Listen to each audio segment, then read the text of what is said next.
And welcome to talking football today.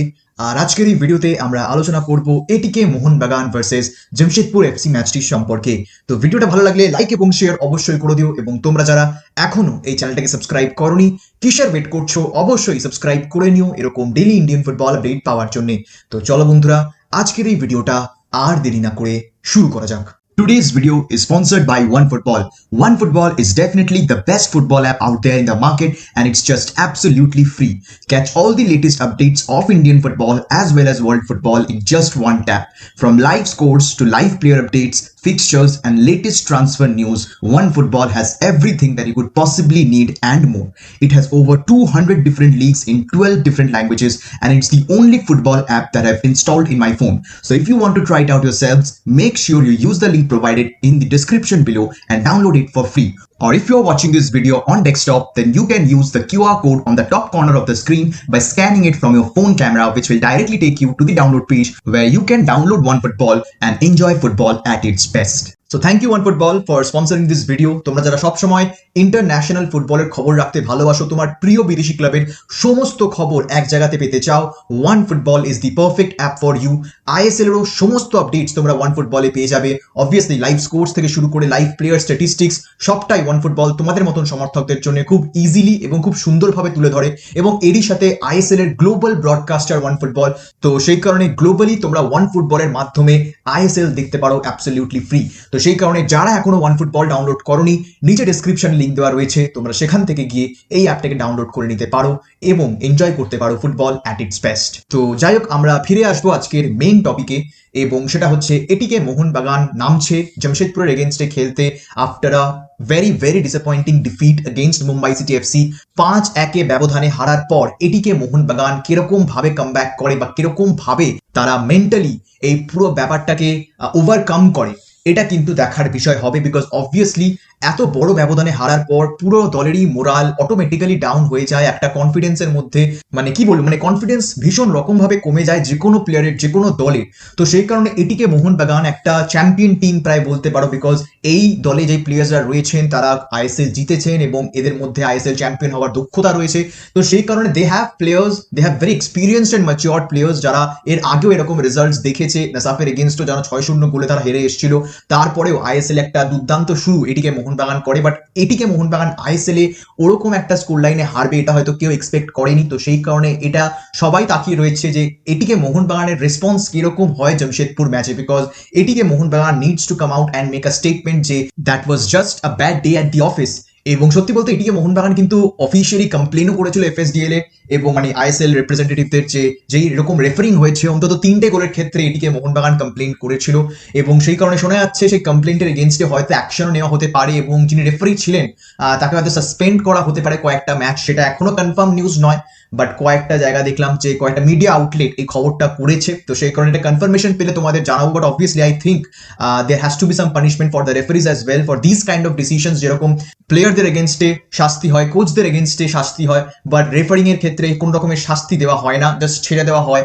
তো সেই কারণে ওয়ার্ল্ড ফুটবলে কিন্তু রেফারিং এর এরকম এরার্স নিয়ে বেশ কয়েকবার কিন্তু কথা উঠেছে, এবং বেশ কয়েকবার রেফারিজদের কিন্তু মানে অ্যাকশনস নেওয়া হয়েছে তাদের এগেনস্টে for this kind of decisions. তো সেই কারণে দেখা যাক যে ISL কোনো রকমের পদক্ষেপ নেয় কিনা। কিন্তু আমি মনে করি যে সবসময় রেফারিদের যদি একটা ফ্রি পাস দিয়ে দেওয়া হয়, তাহলে রেফারিরা নিজেরাও কিন্তু মানে অবহেলা করে ডিসিশনস গুলো দেবেন। তো যাই দেখা যাক, এগুলো তো সবই পুরোনো কথা। বাট যেইটা নিয়ে ফোকাস করবো সেটা হচ্ছে যে অবশ্যই ভাবে চোখ থাকবে এটিকে মোহনবাগানের ওপর, চোখ থাকবে বেশ কয়েকটা গুরুত্বপূর্ণ প্লেয়ারের ওপর, যেরকম রয় কৃষ্ণা, যিনি কিন্তু এখনো তার চেনা ছন্দে ফিরতে পারেননি, অজস্র মিস করছেন, ঠিকঠাক রিসিভ হচ্ছে না রয় কৃষ্ণার, এবং আমি জানি না যে তার কতদিন সময় লাগবে পুরোপুরি তার পুরনো ফর্মে ফিরতে। But this things happen in the career of a footballer, এবং ওটাকে সাহায্য করার জন্য রয় কৃষ্ণার পাশে আছেন ডেভিড উইলিয়ামস, ককো, বুবুর মতন প্লেয়াররা। তো সেই কারণে এত ভালো কোয়ালিটি যখন আশেপাশে থাকছে, এবং ইন্ডিয়ান প্লেয়াররা মানবীর লিস্টার এত ভালো কোয়ালিটি যে কোনো মানে প্লেয়ারের কাছে যদি থাকে, দেন একটা নিজের মধ্যেও কনফিডেন্স আসে, এবং Roy Krishna I think will come back to his best form very soon. But Jamshedpur ম্যাচেই সেটা হয় কিনা সেটা একটা দেখার বিষয় হবে। বাট জামশেদপুরের defence is a tough nut to crack, মানে টু বি ভেরি অনেস্ট ভালো ভালো ডিফেন্ডার্স রয়েছে জামশেদপুরে। Peter Hartley is one of the best defenders to have ever come in the ISL. যেরকম তার মধ্যে কম্পোজার রয়েছে, যেরকম একটা লিডারশিপ কোয়ালিটি রয়েছে, ফোকাস রয়েছে, গোল স্কোরিং এবিলিটি রয়েছে পিটার হার্টলি। এবং যতবার এটিকে মোহনবাগান জামশেদপুরের এগেনস্টে খেলেছে, পিটার হার্টলি কিন্তু খুব ভীষণ সুন্দরভাবে রয় কৃষ্ণাকে একটু ভালো রকমভাবে আটকে রাখতে ভালোবাসেন। যদিও সেই সময় বুমুর মতন প্লেয়ার এটিকে মোহনবাগানের কাছে অ্যাভেলেবেল ছিল না, তো সেই কারণে এবার বুমুকে আটকানোর দায়িত্ব কার ওপর থাকে সেটা কিন্তু একটা দেখার বিষয় হবে। But they have some very good quality foreign players, এবং অবশ্যই হবে জামশেদপুরও পুরো স্পাইনে ফরেন প্লেয়ার্স খেলাচ্ছে ইন পিটার হার্টলে, তারপরে রয়েছেন অ্যালেক্স লিমা, তারপরে মানে কোনো সময় গ্রেগ স্টিওয়ার্ট বা কোনো সময় জর্ডান মারে, এবং আপফ্রন্টে থেকে খেলছেন নেরিউস ভালস্কিস। বাট কয়েকটা প্লেয়ার অবশ্যই হয় বলতে হয়, গ্রেগ স্টিওয়ার্ট দেখেছি কম বয়সী প্লেয়ার এবং ভীষণ ভালো খেলেন, এবং আগের দিন একটা খুব সুন্দর গোলও করেছেন, ভালো ড্রিবলিং এবিলিটি রয়েছে, স্পিড রয়েছে। তো তিনি কিন্তু এটিকে মোহনবাগান ডিফেন্সের উপর একটা কনস্ট্যান্ট প্রেশার রাখবেন যদি তিনি ফার্স্ট থেকে খেলেন। জর্ডান মারে আমি এক্স্যাক্টলি শিওর নই যে তিনি কেন আগের দিন জামশেদপুরের হয়ে খেলতে নামেননি, তার কোনো চোট আছে কিনা আমি এক্স্যাক্টলি জানি না। বাট জর্ডান মারে যদি থাকেন then coming off the bench Jordan Murray could be very very dangerous, because I think Jordan Murray bench থেকে নেমে গোল পাচ্ছেন জামশেদপুরের জার্সিতে, তো সেই কারণে তার উপরেও নজর থাকবে। ভালস্কিস গোল পাচ্ছেন, তো সব মিলিয়ে কিন্তু জামশেদপুরের টিমটা এমন একটা টিম যেখানে কিন্তু খুব বড় কোনো নাম নেই, এবং খুব এমনও নয় যে খুব স্ট্রং টিম বা খুব strong bench. But at the end of the day when you have a coach like Owen Coyle, তিনি কিন্তু তার প্লেয়ার থেকে তার সেরা পারফরমেন্সটা বার করে নেন। তো সেই ক্ষেত্রে অ্যাভারেজ ইন্ডিয়ান স্কোয়াড হলেও Jamshedpur as a team is playing really really well, and they are a very tough team to beat. 3 ম্যাচে 5 পয়েন্ট নিয়ে Jamshedpur I think is one of the only 3 teams যারা এখন অব্দি কিন্তু আইএসএল আনবিটেন রয়েছেন। তো সেই কারণে এটিকে মোহনবাগানের জন্য জামশেদপুরকে হারানোটা একটা চ্যালেঞ্জ বটেই। এবং যেরকমভাবে জামশেদপুরের প্লেয়ার্সরা কম্বাইন করছেন এবং যেরকমভাবে কনস্ট্যান্টলি কিন্তু সেট পিস থেকে জামশেদপুর ডেঞ্জারাস হয়ে উঠছে, এটিকে মোহনবাগান কিন্তু বেশ সামলে খেলতে হবে সেট পিসগুলো, because they are conceding goals from set pieces. এবং যে কোনো লম্বা ডিফেন্ডার এগেনস্টে যখনই কোনো লম্বা ডিফেন্ডার এটিকে মোহনবাগানের ডি বক্সের মধ্যে ঢুকে পড়ে না, তখন সবসময় দেখেছি একটা ফ্র্যান্টিক ব্যাপার ঘটে যায়, মানে কে কাকে মার্ক করবে, কে কাকে ধরবে, এই জিনিসগুলো একটুখানি গুলিয়ে যায় মনে হয় এটিকে মোহনবাগান ডিফেন্সের। এবং সেই কারণে সেট পিস থেকে কিন্তু জামশেদপুর যেরকম ডেঞ্জারাস হয়ে উঠতে পারে, সেরকমই কিন্তু এটিকে মোহনবাগানকে প্রচন্ড সামলে এই জামশেদপুর ম্যাচটা খেলতে হবে, because already they are morally down. They already know যে they don't have the best defence right now.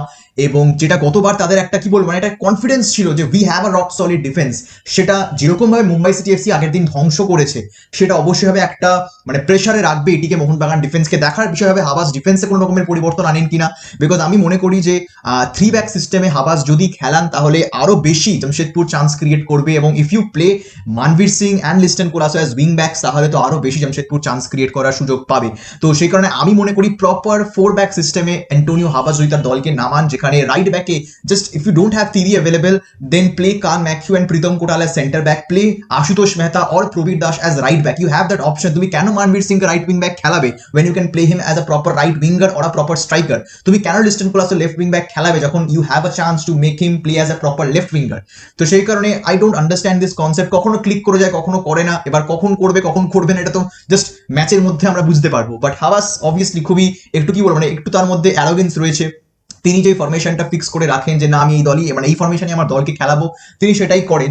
But overall প্রত্যেকটা ম্যাচেই কিন্তু গোটা 90 মিনিট ধরে এটিকে মোহনবাগান ফরমেশন চেঞ্জ করতে থাকে। তো ওরকমভাবে ফিক্সড কোনো ফরমেশন এটিকে মোহনবাগানের জন্য বলাটা কিন্তু সত্যি অসম্ভব। বাট আমি এক্সপেক্ট করছি যে এটিকে মোহনবাগান কয়েকটা চেঞ্জ করতে পারে, স্পেশালি ইন দেয়ার ডিফেন্স। যদি তিরি অ্যাভেলেবেল থাকেন তাহলে Tiri has to come, Tiri has to play as centre back. Carl McHugh তখন জনি ককর জায়গায় খেলিয়ে I think it will at least solidify the defence a little bit. হয়তো আগের মতন হবে না, but at least Carl McHugh as a blocker will be better than Johnny Kauko as a blocker. Deepak Tangri থাকছেন না এই ম্যাচে, তো সেই কারণে দীপক টাংরির জায়গায় দেখা যাক যে কোন প্লেয়ার আসেন। It could be any one. I expect যে যদি 4-2-3-1 এটিকে মোহনবাগান খেলায়, I think it will provide them with a much more stability, এবং জামশেদপুরের এগেইনস্টে আই থিঙ্ক খুবই ভালো এই ফরমেশনটা কাজ করতে পারে হাবাসের জন্য, যদি তিরি অ্যাভেলেবেল থাকেন ফর সিলেকশন, যদি তিরিকে খেলানোর রিস্ক হাবাস নেন, because Tiri is already back in training. 3-4টে ট্রেনিং সেশন অলরেডি করে ফেলেছে দলের সাথে। তো সেই কারণে সেটা মাথায় রেখে তিরিকে নামান কিনা সেটা একটা দেখার বিষয়। আদারওয়াইজ যদি সেম ফরেন লাইন আপ নিয়ে নামেন তাহলে তো কার্ল ম্যাকিউকেই আমরা দেখবো অ্যাজ সেন্টার ব্যাক। অ্যান্ড এটিকে Mohun Bagan needs to fix a few things. First of all যেটা আমি বলবো পজিটিভ এটিকে মোহনবাগানের, সেটা হচ্ছে যে আগের থেকে এটিকে মোহনবাগানের পাসিং অনেকটা ইম্প্রুভ করেছে। But you can't play Hugo Boumous as CDM. আমি আগের দিন দেখছিলাম মুম্বাই ম্যাচ ম্যাচে বুমু সিডিএম থেকে অ্যাটাক বিল্ড আপ করছেন, কখনোই এটা উচিত নয়। Boumous is not fit to play in that position. সেখান থেকে একেবারে ডিবক্স অব্দি বুমু যতই ম্যাজিশিয়ান হোক না কেন, ইটস ভেরি ভেরি ডিফিকাল্ট। 10 বারের মধ্যে একবার হয়তো তিনি সফল হবেন, বাট সেটা করতে গিয়ে বুমুর যে ন্যাচারাল প্লে সেটা কিন্তু নষ্ট হয়ে যায় বারবার। তো সেই কারণে বুমুকে আরো উপর থেকে খেলতে হবে। Manvir Liston needs to play in their main position, either play them as wingers or don't play them at all. You have proper right wing backs. তুমি কেন রাইট উইঙ্গার্সকে রাইট উইং ব্যাক খেলাচ্ছ আমি জানি না। Not everyone can be Michael Soosairaj. Even the Michael সুসাইরাজের নিজের defending ক্যাপাবিলিটিও খুব একটা ভালো নয়, but at least he has played in that position for a long time. তো সেই কারণে তিনি জানেন যে কখন আমাকে পেছনে নামতে হবে, কখন আমাকে উপরে উঠতে হবে, কখন ডিফেন্সিভ ডিউটি পালন করতে হবে। বাট সেটা লিস্টার করা ছাড়া তাড়াতাড়ি এসে পারবেন না। এবং মানবীর সিংও যেহেতু গোল পাচ্ছেন এখন, সেই কারণে তার একটা গোলের খিদে অবভিয়াসলি রয়েছে। তিনি কেন নিচে নামবেন? আই নো দ্য ফরমেশন কলস ফর ইট, বাট এটা যে কোনো প্লেয়ার, মানে তিনি সবসময় উপরেই খেলতে চাইবেন, তো তার নিচে নামতেও সময় লাগবে। এটা খুব স্বাভাবিক ব্যাপার। তো সেই কারণে ATK Mohun Bagan needs to sort a lot of things. এবং আমি আগেও বলেছি যে মুম্বাই ম্যাচটা এটিকে মোহনবাগানের জন্য একটা রিয়ালিটি চেক ছিল। আই স্টিল বিলিভ যে মুম্বাই ম্যাচে ATK Mohun Bagan didn't deserve to lose by 5 goals or 4 goals, whatever be it. At least I know Mumbai played far better than ATK Mohunbagan and they deserve to win the game. কিন্তু 5 গোলের ব্যবধানটা একটুখানি বেশি বাড়াবাড়ি বলে আমার মনে হয়। বাট এটিকে Mohun Bagan showed a lot of positives in that game against Mumbai. 1-0 যখন তারা হারছিল, তারপর এটিকে মোহনবাগান যেরকম ভাবে চান্সেস ক্রিয়েট করছিল, those were positive signs. But তারপর ওই একটা হ্যান্ডবলের গোল, তারপর থেকে এটিকে মোহনবাগানের খেলা আবার পড়ে গেল। তো সেই কারণে ATK Mohun Bagan can't afford to concede that first goal. ATK মোহনবাগানকে প্রথম গোলটা করতে হবে। এটিকে মোহনবাগান একবার যদি প্রথম গোলটা করে ফেলে, তারপর কিন্তু এটিকে মোহনবাগান অনেকটা কমফোর্টেবলি খেলতে পারে। এবং এরকম একটা সেটব্যাকের পর যদি আবার তার একটা গোল হজম করে ফেলে, তখন কিন্তু এটিকে মোহনবাগানের জন্য আরো সেটা চাপের হয়ে যাবে। তো সেই কারণে এটিকে মোহনবাগানের জন্য খুবই গুরুত্বপূর্ণ match, because obviously there are a lot of teams right now যারা কিন্তু 6 পয়েন্টে দাঁড়িয়ে রয়েছে। ইভেন কি জামশেদপুর যদি এটিকে মোহনবাগানকে হারিয়ে দেয়, জামশেদপুর কিন্তু 8 পয়েন্ট থেকে চলে যাবে। এটিকে মোহনবাগান কিন্তু টপ 4 থেকে নেমে যাবে।